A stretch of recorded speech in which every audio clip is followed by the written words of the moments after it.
Hello everyone, this is Hios from RiftClass, and today we'll be talking about an AD Katarina build that is rising in popularity. Before we do that, let's first take a look at the recent changes Riot made to her kit. In patch 10.23, Riot added the ability to proc on-hit effects to her passive and E ability.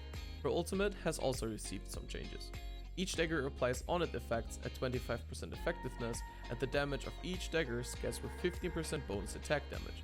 The bonus attack damage ratio scales with attack speed, meaning that the more attack speed you buy, the higher her bonus AD ratio becomes. Let's first take a quick look at the rune setup for this build. Your keystone will be Conqueror, followed up by Triumph, Legend Alacrity, and Last Stand. Secondary, you'll be choosing the Domination tree with Sudden Impact and Ravenous Hunter. One last note, you can swap Legend Alacrity for Legend Tenacity if you're playing into heavy CC comps. Now we move on to the build path. Blade of the Ruin King will be your first item, followed up by Kraken Slayer as your second item and Ravenous Hydra as your third item. Why Blade of the Ruin King over Kraken Slayer as your first item choice? Blade of the Ruin King gives more solo kill pressure, since Katarina can apply the 10% current health damage with every passive, E, and basic attack. The on-hit damage from Blade of the Ruin King is also applied on her R, but is reduced to 2.5% per dagger. One other big factor is that you can steal 25% of your enemy's movement speed if you land 3 separate attacks. This makes it almost impossible for your enemy to escape once you get to Blade of the Ruin King. If you compare the build paths, Kraken Slayer is really awkward to build as first item on Katarina. You'd be really weak until completing the actual item. Blade of the Ruin King opens up for a much more diverse build path to choose from. The Vampiric Scepter and Recurve Bow are sitting at 900 and 1000 gold respectively. Both items are good recalls for Katarina, helping her to either sustain a lane with lifesteal or apply more pressure with Recurve Bow's on-hit effect. With 1300 gold, Noonweaver is more expensive and does not synergize as well with Katarina as Vampiric Scepter or Recurve Bow. Since none of her spells can crit, Cloak of Agility is useless, especially for laning. Both items are built from pickaxe, so I won't touch on that. Taking another look on Kraken Slayer, its true damage on-hit passive scales with bonus attack damage, making it an even better second item choice for Katarina. By completing Kraken Slayer after Blade of the Ruin King, you get a much stronger power spike. Your true damage is amplified, you get an additional 10% attack speed from Kraken Slayer's mythic passive, and you don't waste gold on crit in the early game, where this build is at its weakest point. Next on the core item list is Ravenous Hydra.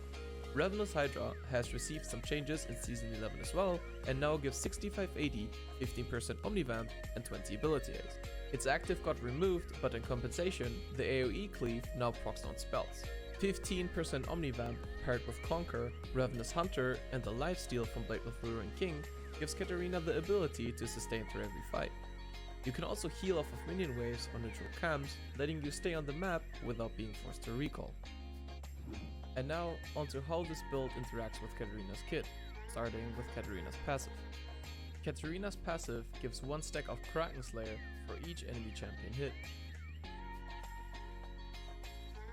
If you hit 3 or more enemies, you instantly proc Kraken Slayer's on-hit passive.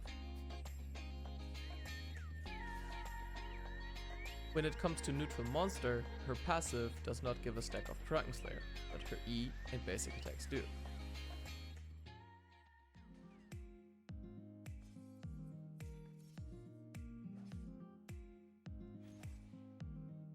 Blade of the Ruin King also applies on her passive, dealing 10% current health as physical damage to each enemy struck. On the other hand, Blade of the Ruin King's slow passive cannot be triggered through hitting multiple enemy champions with Katarina's passive. Also, Ravenous Hydra is applied to each enemy hit by her passive. Moving on to her E ability. Damaging an enemy champion with her E ability grants 1 stack of Kraken Slayer while also applying all other on-hit effects. And lastly, her R ability. Let's keep in mind, Katarina throws a total of 15 daggers per enemy hit, maxing out at 45 daggers thrown since her R can only target up to 3 enemies. Each one of those daggers grants 1 stack of Kraken Slayer's on-hit passive.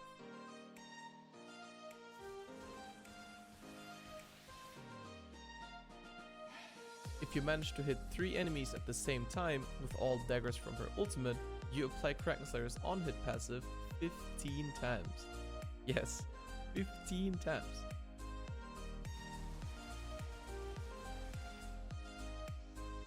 Assuming you're level 13, with Krakenslayer, Blade of the Ruined King, and Ravenous Hydra. Your Krakenslayer will deal an additional 141 true damage for every third attack. If you multiply 141 true damage by 15, you get 2115 true damage, just from Krakenslayer's on-hit passive if you hit 3 enemies with a fully channeled Katarina arm.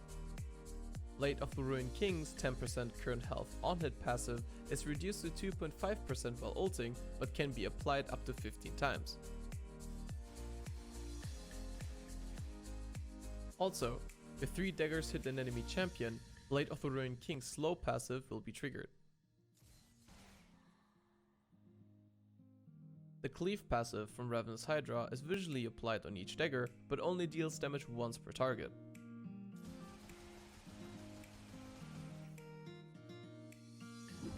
Let's sum everything up.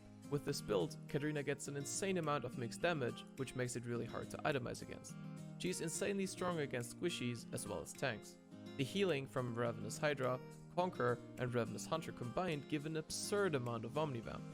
Even though it's not the most popular build at the moment, it is for sure the strongest one in my opinion.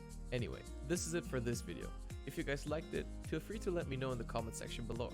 I hope to see you guys soon here on the RiftClass channel.